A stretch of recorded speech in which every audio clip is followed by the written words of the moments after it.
पूर्णात् पूर्णमुदच्यते पूर्णस्य पूर्णमादाय पूर्णमेवावशिष्यते। ॐ शान्ति शान्ति शान्ति। सर्ववेदान्तसिद्धान्त गोचरं तमगोचरं गोविन्दं परमानन्दं सद्गुरुं प्रणतोऽस्म्यहं सद्गुरुं प्रणतोऽस्मि। ओम शांति शांति शांति। तो यहाँ तक पहले अनात्म पदार्थों का निरूपण किया, माया और मायाओं का गुण मतलब कारण शरीर, उससे उत्पन्न हुआ सूक्ष्म शरीर बता दिया और स्थूल शरीर। उसके बाद आत्मा का निरूपण बता दिया। तो आत्मा का निरूपण चल रहा था, जो सबको देखने वाला है और उसको कोई नहीं देख सकता है, वो सबको प्रकाशित करने वाला है और उसको कोई प्रकाशित नहीं कर सकता। श्रुति भी आती तमेव भांतम अनुभाति सर्वम। तो बुद्धि आदि हो अथवा बुद्धि आदि वृत्ति ना हो तभी भी वो क्या करता है, प्रकाशित करते रहता है। तो यहाँ तक हुआ था। आगे जो बता रहे, और वो जो आत्मा है वो व्यापक है, और पीछे बताया हुआ जो दृश्य पदार्थ है वो व्याप्य है। व्याप्य का मतलब है सर्वत्र जो नहीं रहता है, और जो सर्वत्र रहता है इसका अभाव नहीं होता है, उसको कहते हैं व्यापक। जैसा आकाश है, आकाश व्यापक है। पृथ्वी है व्याप्य, पृथ्वी एक देश में है ना, आकाश सर्वत्र है। वैसे ही संपूर्ण जगत में व्याप्त है। किस प्रकार व्याप्त है श्रुतियों में बता दिया। तिल में तेल, दूध में घी, ईंधन में अग्नि के समान। उसी को ही बता रहे यहाँ आगे के श्लोक में 130वें में। येन विश्वमिदं व्याप्तं यन्न व्याप्नोति किंचन आभारूपमिदं सर्वं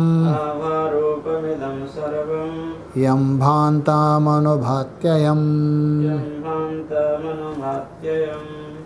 येन विश्वमिदं व्याप्तं यन्न व्याप्नोति किंचन आभारूपमिदं सर्वं यं भान्तमनुभात्ययम्। ये ना ये सर्वनाम है तृतीय। जिससे, ये ना मतलब जिससे, जिससे मतलब किसी से, ये तो नहीं बता रहा, जिससे बता रहा है। इसका मतलब यहाँ दो ही चीज़ चल रहे हैं। एक तो दृश्य माया और माया का कार्य, और उसके बाद चल रहे हैं उसको प्रकाशित करने वाला आत्मा। इसलिए ये ना बोल तो जिस आत्मा से, क्योंकि प्रकरण में यही हुआ था अभी, उस आत्मा से अथवा उस परमात्मा से अथवा उस ब्रह्म से, कोई भी ले सकते। ये ना विश्वम इदम, इदम विश्वम, विश्व नपुंसक है इसलिए इदम विश्वम। इदम बोल तो जो दिख रहे हैं ना, नाम रूप से व्यवहार कर रहे हैं, ऐसा विश्वम। विश्व मतलब जगत। इदम विश्वम मतलब दृश्य पदार्थ, ये विश्व है। ये न व्याप्तम, जिस परमात्मा के द्वारा व्याप्त किया है। व्याप्त का मतलब है जैसा पट में तंतु व्याप्त है आश्रय बन करके, तो वैसे ही व्याप्त है परमात्मा। मतलब ये सारा जगत उस परमात्मा में कल्पित है, यही व्याप्त है, आश्रित है। तो ये बोले येना विश्वमिदं व्याप्तं यन्नः व्याप्नोति किंचन। यहाँ यत है, आगे ना है, ताको ना हो गया। यत, यत बोल तो जो, ना व्याप्नोति किंचन, किंतु जिसे कोई व्याप्त नहीं कर सकते। वो सभी में व्याप्त है किंतु उसको कोई व्याप्त नहीं कर सकते। क्यों? जैसा आकाश सभी में व्याप्त है, जो भी जहाँ भी है वहाँ आकाश व्याप्त है, किंतु आकाश को व्याप्त नहीं कर सकता कोई। तो ये बोल यत यत न व्याप्नोति किंचन, किंतु जिसे कोई भी पदार्थ व्याप्त नहीं कर सकते, क्योंकि उसमें कल्पित है, अध्यस्त है। आभारूपमिदं सर्वम, इदं सर्वम, इदं बोल तो जगत लेना, नाम रूपात्मक जगत जो हम व्यवहार कर रहे, ये जो व्यवहार योग्य जगत को यहाँ इदम शब्द से बोल रहे हैं। वो कैसा है? आभारूपम, अर्थात ये आभा है नहीं, भान होता है। जिस प्रकार रस्सी में सर्प नहीं है किंतु आभा है, ठूठ में भूत नहीं है वेताल, आभा रूप है। उसी प्रकार आभास, आभास का मतलब जो है नहीं दिखना, इसी का नाम है आभास। अतस्मिन तद्बुद्धि कहा दिया, जो है नहीं उसमें बुद्धि होती। ऐसा आभा रूपम इदम सर्वम, ये जगत भी वैसा है। अच्छा, जगत को आभा रूप क्यों मानते हैं, सत्य क्यों नहीं मानते? ऐसा आक्षेप कर सकते हैं। सत्य इसलिए नहीं है, यदि सत्य होता तो सुषुप्ति में भी रहना चाहिए, उसका बाद नहीं होना चाहिए। सुषुप्ति में उसका बाद होता है, इसलिए आभारूप। आभारूपमिदं सर्वम यम भांतम अनुभाति अयम, यम भांतम अनुभाति, यम बोल तो जिसके प्रकाशित होने पर ये सारा जगत भाषित होता है। जैसा सूर्य प्रकाशित कर रहे, हम बोलते सूर्य प्रकाशित कर रहे, चंद्रमा अग्नि करके, किंतु श्रुति में स्पष्ट बता दिया है न तत्रा सूर्यो भाति, तत्रा बोलते उस आत्मा को सूर्य भी प्रकाशित नहीं कर सकता। न चंद्र तारकम, चंद्र और तारा भी प्रकाशित नहीं कर सकते। नेमो विद्युतो भांति, विद्युत भी नहीं है। कुतो वयम अग्नि, ये निकृष्ट जो भोजन पकाने वाले अग्नि क्या प्रकाशित करेंगे, इसलिए उसको नहीं। क्यों? वहाँ श्रुति में स्पष्ट कहा दिया तमेव भांतम अनुभाति सर्वम, तमेव बोलते उस परमात्मा के प्रकाश से प्रकाशित हो रहे। सर्वम तस्य भाषा सर्वम इदम विभाति, जैसा दर्पण में जो प्रकाशित है, प्रकाश है, वो सूर्य का है, तो वैसे ही बोल रहे यम भांतम, यम बोलते परमात्मा, उसका भास नहीं होने, भास का मतलब है सत्ता। तो अनु बोल तो पीछे पीछे, उसके पीछे पीछे ये आभास रूप परम जगत है, वो भी भाषित होता है। भाषित बोल तो अनुभव, जैसा घट है, पट है, मकान है, गाड़ी है करके, उसके सत्ता से बता दिया। और वो जो आत्मा है कोई काम विशेष नहीं करता है, किंतु उसके रहने से सारा काम होता है। जैसा सूर्य कोई आपको प्रेरणा नहीं देता है जगत को, सूर्य उदय होने पर सारे अपने अपने कर्तव्य में प्रवृत्त होते हैं, वैसा ही यहाँ बता रहे हैं आगे के श्लोक। यस्य सन्निधि मात्रेण देहेन्द्रिय मनोधिया विषयेषु स्वकीयेषु वर्तन्ते प्रेरिता इव। यस्य सन्निधि मात्रेण देहेन्द्रिय मनोधिया विषयेषु स्वकीयेषु वर्तन्ते प्रेरिता इव। यहाँ भी यश्या, जो ये ना लिया था ना पहले, वही यश्य लेना, अतः उस आत्मा का, परमात्मा का। यश्या मतलब उस परमात्मा का लेना, जिसके सन्निधि मात्रेण, सन्निधि बोल दो सामीप्य रहने मात्र से, वो कुछ काम नहीं करेगा, रहने मात्र से। अच्छा, उसका सन्निधि मात्र से होता क्या? देहेन्द्रिय मनोधिया, शरीर इंद्रिया मनोबुद्धि आदि क्या होते हैं, ये प्रेरित होते हैं। जिस प्रकार बिजली रहने मात्र से सारे मशीनरी, पंखा, एसी आदि क्या होते हैं, चलने लगते हैं। तो वैसा ही यहाँ देहा मतलब शरीर, उसके अंदर रहने वाले नेत्रादि इंद्रिया, मनो, बुद्धि, उपलक्षण प्राण, विषयेषु, विषय बोल तो अपने अपने विषयों में, आँख रूप के प्रति, कान शब्द के प्रति, इसी प्रकार सभी लेना अपने अपने विषयों में, जो जो अपने विषय हैं उन्हीं उन्हीं विषयों में। इसलिए बोले स्वकीयेषु विषयेषु, सप्तमी। स्वकीय बोल तो अपने अपने विषयों में, वर्तन्ते प्रेरिता युवा, मानो प्रेरित हुए से, जैसा कोई मालिक अपना सेवक को प्रेरणा करता है, स्वामी ये काम करो करके, किंतु यहाँ प्रेरणा नहीं कर रहे हो, इसलिए युवा शब्द प्रयोग किया। मानो प्रेरित कर रहे जैसा,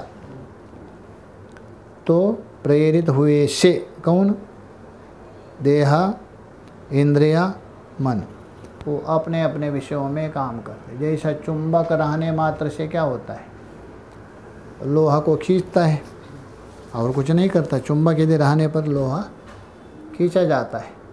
वैसा ही जिसके रहने मात्र से ये सारे जड़ पदार्थ है, शरीर भी जड़ है, इंद्रिय भी जड़ है, मन भी जड़ है और बुद्धि भी जड़ है, ये अपने अपने विषय में प्रवृत्त होते हैं। कौन, आत्मा, जीवात्मा रहने पर। तो इसलिए वो सबका प्रकाशक है, वो दृष्टा है, दृश्य नहीं है। तो उसके बाद आगे जो बता रहे, ये जो हर एक व्यक्ति मैं व्यवहार करता है, अहंकार, मैंने किया, मैंने करवाया, ये जो अहम बुद्धि होती, तो उस अहम से लेकर शरीर पर्यंत और सुख दुख आदि समस्त सारे पदार्थ है, तो उनमें ये सब विद्यमान है, उससे जाना जाता है, उसी आत्मा से जाना जाता है। उसको बता रहे थे, अहंकारादिदेहान्ता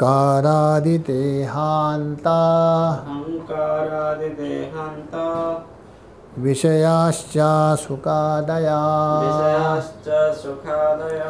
वेद्यन्ते घटवद्येन नित्यबोधस्वरूपिणा। अहंकारादिदेहान्ता विषयाश्च सुखादयः विद्यन्ते घटवद्येन नित्यबोधस्वरूपिणा। अहंकार है आदि में, अहम भाव, अहम करते हैं ना हर सब, हिंदी में मैं, वहाँ से लेकर ये अहंकार है, अंतःकरण का स्वरूप है, आत्मा का नहीं। क्योंकि अंतःकरण को 4 भाग में विभक्त किए हैं ना, मन, बुद्धि, अहंकार, चित्त। संकल्प और विकल्प होता है मन, निश्चयात्मका बुद्धि, और अभिमान गर्व करता है अहंकार, स्मरण करता है चित्त। ये जो अहम हर जगह में होता है।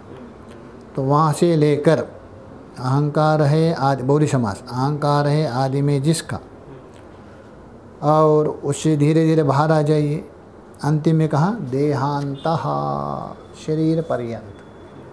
अहंकार अंदर हो गया, बाहर हो गया शरीर पर्यंत, देह पर्यंत। और सुखादया विषयश्च, और सुखादि समस्त विषय, ये सुखादि ही विषय है। सुख है, दुख आदि है ना, ऐसा विषय। सुखादि, सुख है आदि में, ऐसा शब्द है, रूप है, स्पर्श है, गंध, ये विषय 5 विषय है। 5 इंद्रियों के 5 विषय हो गए। और इन विषयों से आपको सुख भी मिलेगा, दुख भी मिलता है, ऐसा नहीं शब्द आपको सुख ही दे रहा है बोल के, सुख भी दुख भी, रूप भी सुख भी दुख, रस भी दे के। अच्छा यदि वो सुख देगा तो दुख देगा। इसलिए सुख आदि समस्त विषय बोलते शब्द स्पर्श आदि विषय, जिससे इसलिए बोल रहे हैं एनः वेद्यन्ते घटवत्, वहाँ से लेना एना घटवद वेद्यन्ते, ये दृष्टांत है। एना बोल तो जिस आत्मा के द्वारा, तीन होता है, एक प्रमाता, एक प्रमाण, एक प्रमेय। जानने वाला है उसको कहते हैं प्रमाता, व्यक्ति। कोई भी हो, देवदत्ता हो, यज्ञदत्ता हो, जानते हैं, प्रमाता हो गया। और जिसको जान रहे घटपट, ये हो गया प्रमेय, विषय का नाम प्रमेय है। और जिसके द्वारा जानता है वो प्रमाण है। और उस घटादि का ज्ञान होता है वो प्रमा, चार होता है, प्रमाता, प्रमाण, प्रमेय, प्रमा। इसलिए हम बोले एना जिसके द्वारा, घटवत, जैसे घट को जानता है व्यक्ति, घट जाना जाता है, उसी प्रकार घट के समान वेद्यन्ते, घट के समान वेद्यन्ते बोल तो जाने जाते। कौन? ये सुखादि समस्त विषय जिसके द्वारा। तो नित्य बोध स्वरूपिणा, एना के साथ लेना। एना बोल तो जिस नित्य ज्ञान, बोध शब्द से लेना ज्ञान, वो नित्य ज्ञान स्वरूप। यहाँ नित्य क्यों लगा दिया? ज्ञान स्वरूप कहने से काम तो चल जाता था।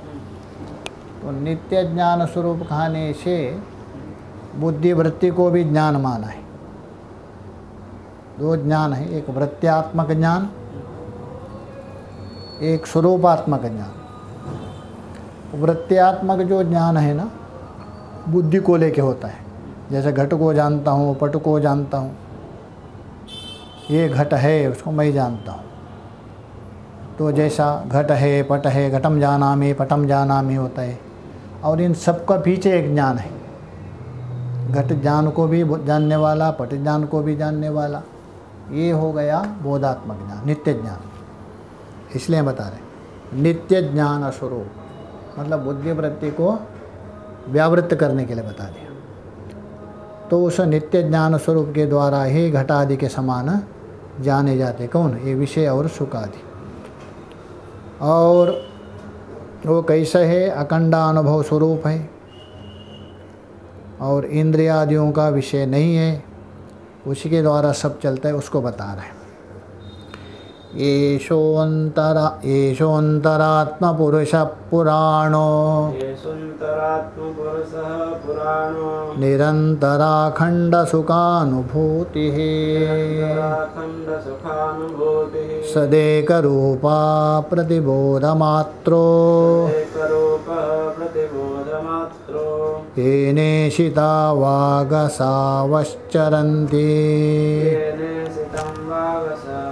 भागसवश्चरन्ति येषुन्तरात्मा पुरुषः पुराणो निरन्तराखण्डसुखानुभूतिः सदैकरूपः प्रतिबोधमात्रो येने सिता वागसवश्चरन्ति। येषो बोल तो अभी तक बता दिया था, सबको प्रकाशित करता है, उसको कोई प्रकाशित नहीं करता है। और जिसके द्वारा विषयों का प्रकाशित होता है उसी को यहाँ ऐशा शब्द से लेना आता है। ये आत्मा, ऐशो अंतरात्मा। अच्छा, वो आत्मा का रहता कहाँ है? सभी के अंदर है, सबको देखने वाला है, इसलिए अंतरात्मा। अंतर बोल तो सभी के अंदर, क्योंकि शरीर बाह्य विषयों की अपेक्षा शरीर अंदर हो गया। शरीर के अंदर आपका इंद्रिया, इंद्रिय के अंदर प्राण, उससे भी अंदर मन, उसके अंदर बुद्धि, तो बुद्धि से भी अंदर है, इसलिए अंतरात्मा कहा दिया उसको। तो ऐसा अंतरात्मा। और वो कैसे है? वो पुरुष पुराण, पुराण पुरुष है वो। पुराण का मतलब वो 18 पुराण नहीं, भगवता। यहाँ पुराण मतलब सनातन, उसमें है ना 15वें अध्याय में प्रसता पुराणी, सनातन पुरुष है वो। पुरुष बोलते हैं यहाँ शरीर नहीं लेना, पुरुष का मतलब है पूर्णत्वादिति पुरुष, ये लेना। एक तो व्यक्ति को बोलते हैं ना पुरुष, वो नहीं लेना। यहाँ पुरुष का मतलब पूर्णत्वात्, पूर्ण होने से, अथवा अनात्म पदार्थ जिससे पूर्ण होते हैं वो पुरुष, अथवा पुरी शयनादिति पुरुष, तीन अर्थ किया है। ऐसा जो पुराण पुरुष है, सनातन पुरुष है, अंतरात्मा है, निरंतरा अखंड सुखानुभूति। और कैसे है वो? निरंतर बोल तो सदा, नित्य, कभी है कभी नहीं, ऐसा नहीं, तो निरंतर, सदा, नित्य, अखंड सुखानुभूति। अखंड आनंद रूप है। एक आनंद होता है खंड खंड, जो अनुकूल वस्तु मिल गया उससे जो आनंद मिलता है ना, वो सकंड आनंद है। बस थोड़े समय रहता है, ज़्यादा नहीं रहता है। जब तक वस्तु है तब तक आनंद, उसको बोलते हैं सकंड वृत्ति। सकंड वृत्ति से प्राप्त होने वाला आनंद है वो खंड आनंद है, उसी का नाम है विषय आनंद कहिए।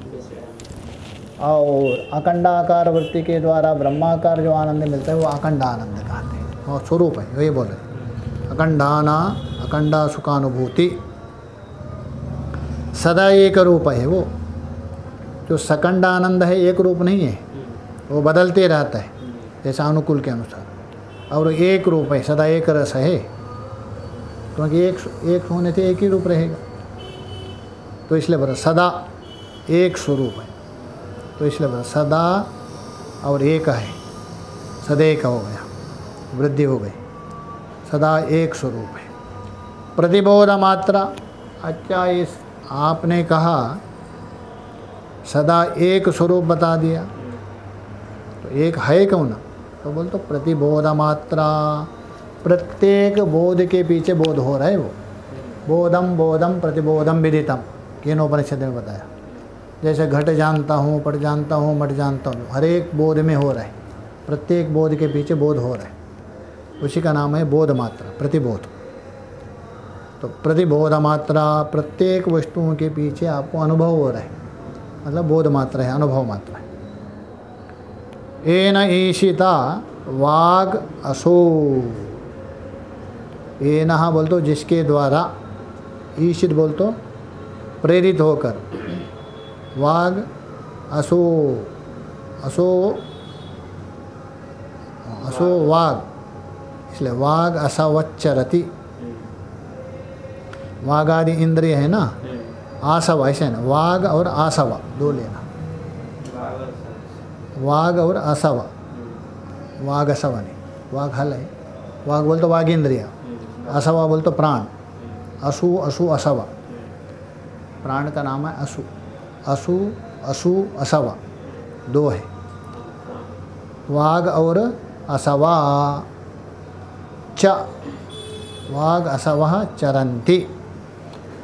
जिसके सत्ता से, जिसके प्रेरणा से वागेंद्रिया और प्राणादि निरंतर चलते रहते हैं, इसलिए वहाँ केनोपनिषद मोटा है, केने शितम पतति प्राणः। किसके प्रेरणा से, किसके निरूपण से, किसके सत्ता से प्राणादि चलता है, वहाँ उत्तर दिया प्राणस्य प्राण।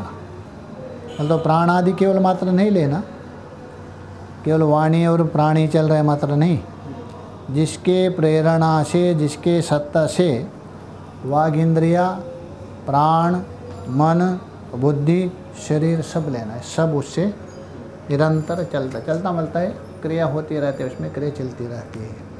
जड़ में भी क्रिया होने लगती है, जैसा जड़ गाड़ी में भी ड्राइवर के द्वारा क्या होती, क्रिया होती, वैसा ही यहाँ भी, और आगे भी बताएंगे। ओम पूर्णमदः पूर्णात् पूर्णमुदच्यते पूर्णस्य पूर्णमादाय वावशिष्यते। ओम शांति शांति शांति। शंकरं शंकराचार्यं केशवं बादरायणं सूत्रभाष्यकृतो वन्दे भगवन्तौ पुनः पुनः। ईश्वरो गुरुरात्मेति मूर्तिभेदाविभागिने व्योमवद्व्याप्तदेहाय दक्षिणामूर्तये नमः। ओम शांति शांति।